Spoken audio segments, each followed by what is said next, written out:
I've been commuting to work now on my bike for over a year. Is it worth it? Yes, very much so. But there are some obvious and hidden quirks and problems. I believe that for every good trait, there is a darker potential for it. So I'll give you the good part and then the issue / potential problem with it that I have. First off, it centers my morning and just wildly improves my mood. Swinging my feet out of bed, there's an immediate pull knowing I'm taking the bike. It's purpose and preparedness and adds a little jolt to my morning routine. I'm excited for my commute, to hit my daily corners and enter that little stretch of road I can let the motorcycle breathe. In the car, I'd be focused on work and dreading the dull start of my workday, fighting the 25 minutes of monotony. The potential issue here is if I wake up late, then it does become a bit of a scramble. Quick calculations, a frantic search for my motorcycle boots.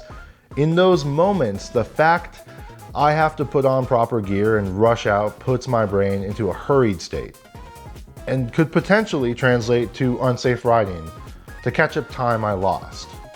But if you're a new rider, that shift in riding style can get you in dangerous territory if you don't have the skills to back it up or the temperament to calm yourself.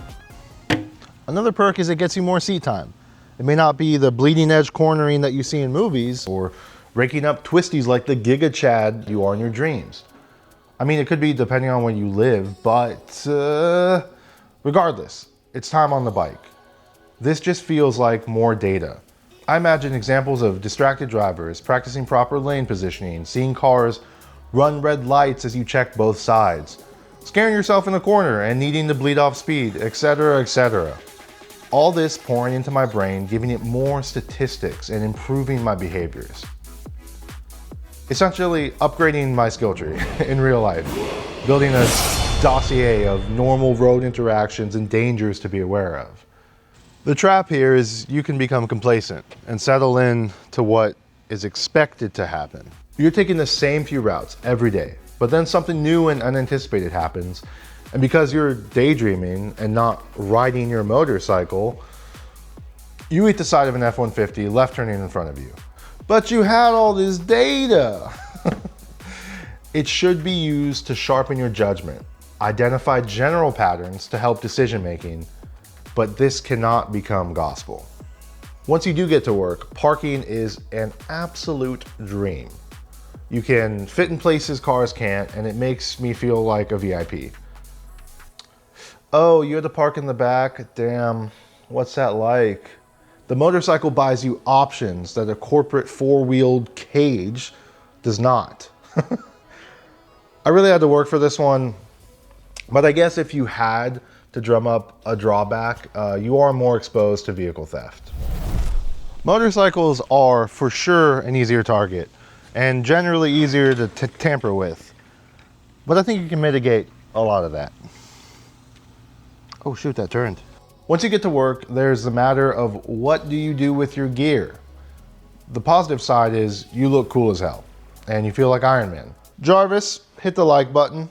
People don't really care that you ride a motorcycle, but it gives me a little bump of confidence that I ride a metal dragon and can live out my ultimate How to Train Your Dragon fantasy.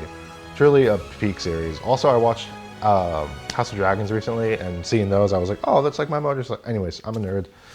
Getting back into it, depending on your bike storage options or lack thereof, or if your work situation has a place that you can even leave your gear, it can be a huge major downside. In my case, I have my Super Dad bike with a top case, which doesn't look cool, but is functional. And bragging a little bit, I got an office at work, so it's not a factor in my current setup, but it's something to be very mindful of. Finally, leaving work does make it a clear break transition between my workday and normal life. Highly underrated in my opinion.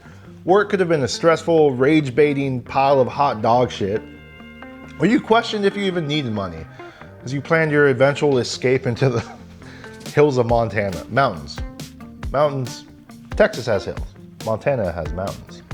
But the second you swing your leg over, the bike demands that you leave that behind. You focus on the task in front of you, monitor traffic, stay smooth, stay safe, and stay upright.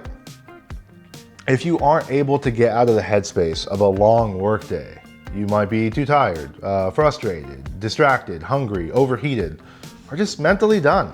It does happen, you know. If you're in a car, you can slump into the seat, throw on some music, and let the commute be low effort, which is a huge, huge, huge perk. On the bike, if you're exhausted and can't ride safely, the motorcycle doesn't care. This is where punishment can really happen. You still have to scan traffic. You still have to watch mirrors. You still have to manage lane position, clutch, throttle, braking, road surface hazards, blind spots, and tamp down the flash of anger when a random stranger cuts you off. There's a bunch more of these, and I'll probably get to them in a follow-up video, but hopefully I helped paint a picture between the dichotomy of, you know, driving to work in a car versus in a motorcycle. There's just other things to contend with, but this is pretty fun. Anyways, thanks for watching. Have a good day. Be safe. Don't do stupid things. Do like 10% stupid things. 20, 25, max. Have a good day. Bye.